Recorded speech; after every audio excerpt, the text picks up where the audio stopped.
Thank you. And hello, everybody. It's nice to see you.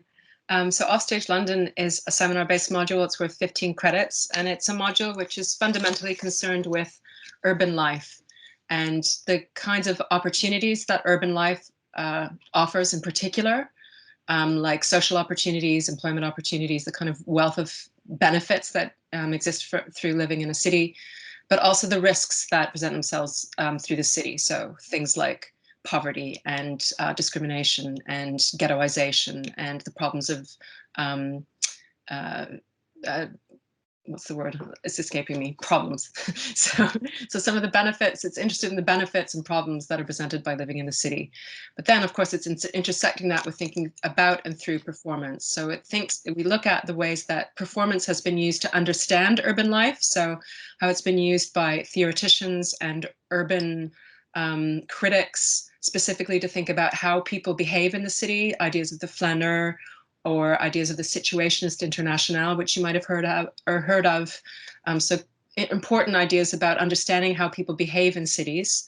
So we approach it like that through theory, but then we also approach it through performance practice and look at the ways that performers and ourselves and artists and everyday people, in terms of our everyday performance in the city, and activists have engaged with the city in a way that tries to influence the kind of opportunities and risks that are presented by the city. So that's the landscape of the module. And we concentrate principally on contemporary London, and we use London as a great resource for our research and our exploration. But we also, because of the theorists that we look at, we go back to Paris, especially in the 19th and 20th century.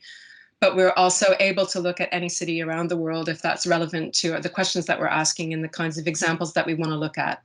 And in that respect, it's a very much, I designed the module, but it's very much student-led. It's based on discussion in class.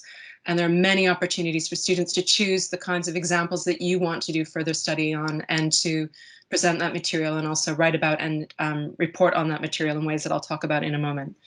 So it's a module which is both theoretically engaged, but also practically engaged. And in that respect, we both look at the work of artists, but you also have an opportunity to make performance work in the module.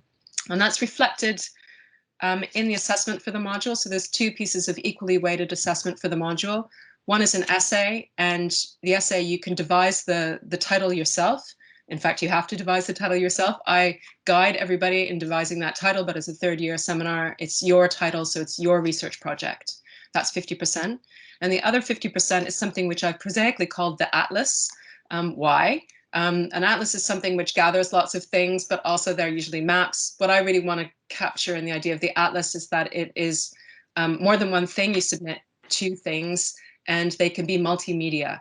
So you, throughout the semester, I encourage you to respond to the material of the module and keep notes or keep materials. They might be videos, audio, photo essays, photo documentation, poems I've had creative writing, I've had visual art practices.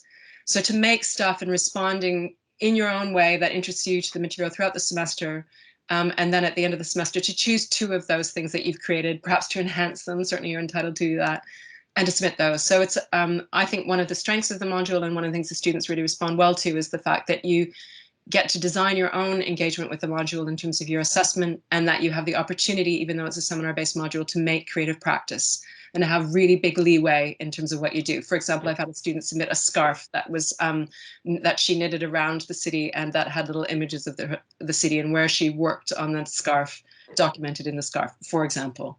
Thank you, Jen. Thank you so much.